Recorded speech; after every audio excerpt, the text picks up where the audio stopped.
Shavua Tov, a gute Woche. I am Rafael Rabinovich, and I want to tell story number 151 of the Shivchei Baal Shem Tov, the oldest source of Baal Shem Tov stories ever published. The story I'm telling tonight, the title of the story is Maase Sheholich haBaal Shem Tov es Rav Yechiel Rabbanut Kehilat Horodna. It's a story of when the Baal Shem Tov sent Rav Yechiel to be the rabbi, to the rabbinate of the Kehillah, of the community of Horodna. Kind of a long title. I've taken the liberty to shorten it a bit on the title of the video.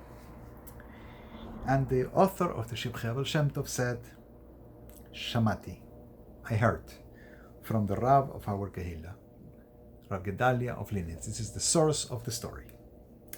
That the Baal Shem Tov sent this Rav Moreno Yechiel to be the Av Beis Din, to be the head of the Beis Din.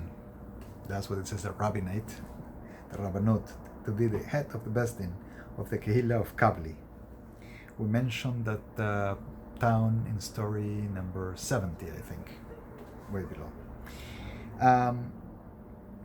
So it was the eve of Friday, meaning most likely the night of Thursday to Friday, and they got lost on the way. So the Baal Shem Tov is traveling with Rav Yechiel, and they got lost, and it was very dark. They could not see one another. The Baal Shem Tov got off the carriage to try to find the way.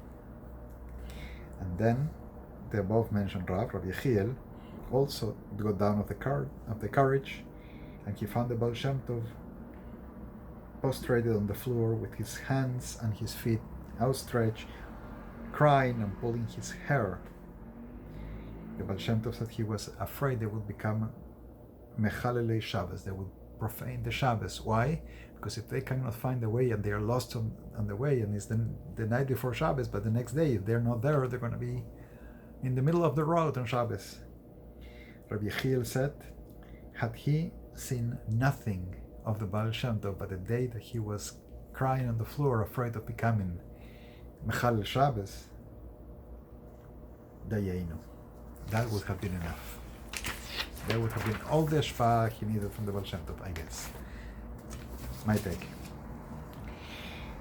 After that, they did arrive to Horodna, I assume on time. And the Rav Yechiel, gave a drasha on Shabbos in the shul, and then in the shul, in the synagogue, a big argument in shul. There was a man whose name was Rav Yechiel, the Dayan, the rabbinical judge of the town. He was very smart, very sharp, and he made it very difficult for Rav Yechiel. The Rav Yechiel, asked him to be patient, and he told him, by Seuda Shlishis, by the third meal of Shabbos, I will explain everything. Indeed, the community had a very big house that they used it only to house the meal that they would do when a new Rav would come into town, and in that place they served the Shalishit, and they invited all the men of the town. So it was a huge crowd in this special place, big banquet, Shabbat, late afternoon.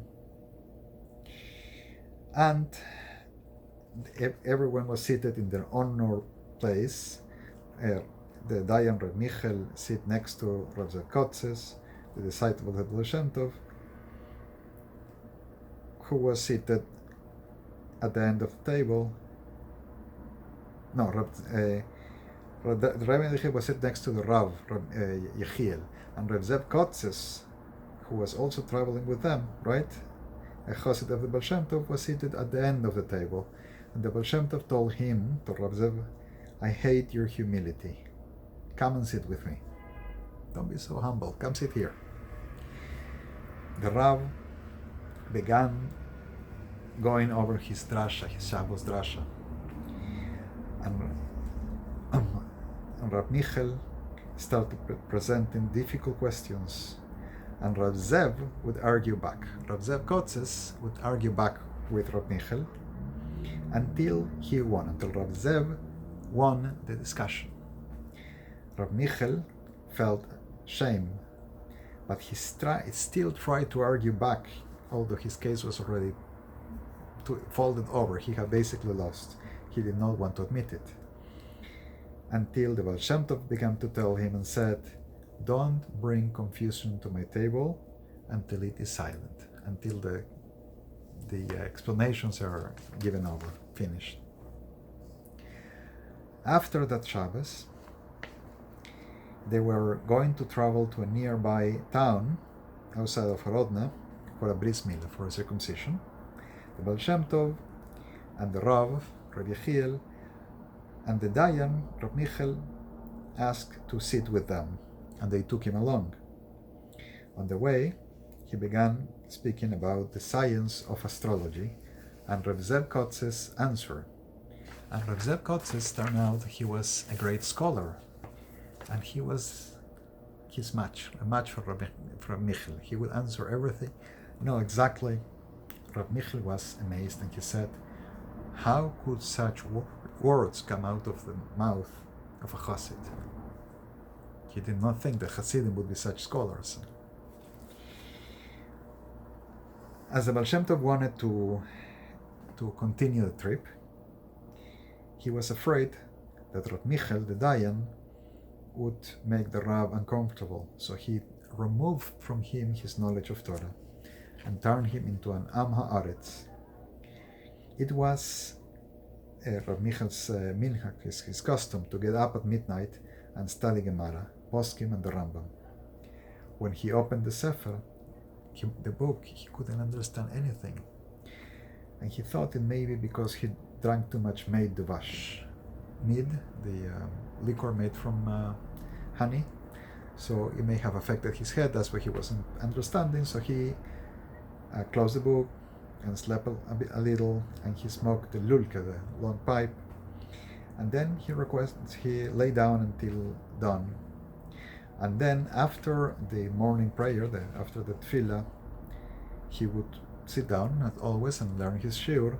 He opened the Sefer and tried to study from it and could not understand anything. He realized the Baal Shem Tov must have done something. So he went to the Baal Shem Tov and said, "Rebbe, give me back my Torah." The Baal Shem Tov admonished him and said, "Is this to win against others in argument and bother those who are studying Torah?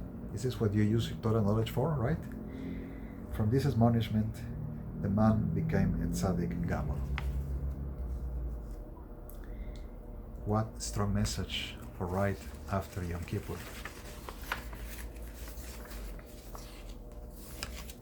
I am translating all the stories of the Shivchei Baal Shem Tov and telling them here in the channel in English as well as in Spanish, and I'm working on the translation of the entire book, the Shivchei Baal Shem Tov, from Hebrew to Spanish, aiming to have it published this year that just began, and I appreciate all contributions, links below toward this end.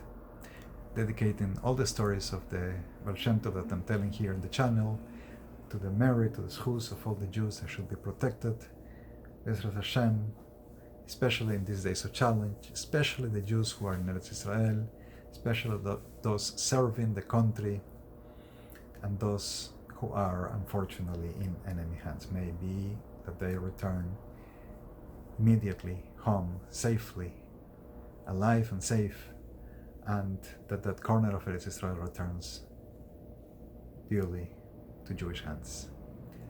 Shavua Tov, Agut Tevoch, as well as Chag Sameach, a good Yom Tov.